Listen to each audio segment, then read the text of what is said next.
Hello everyone, welcome back to Login Helps. Today I will be showing you how to log into your Zoom account. Before starting, if you haven't subscribed to our channel, hit the subscribe button and press the bell icon so that you will be notified as soon as we post a new video.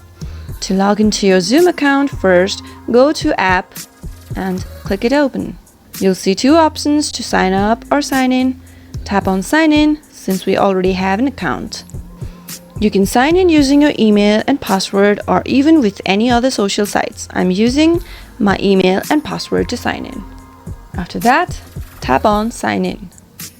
And you will be signed in successfully into your Zoom account. That is it, guys. Thank you so much for watching. I hope this video helped you. If you think it did, give it a thumbs up. Comment down below if you have any feedbacks or questions. I'll be back with another tutorial video again.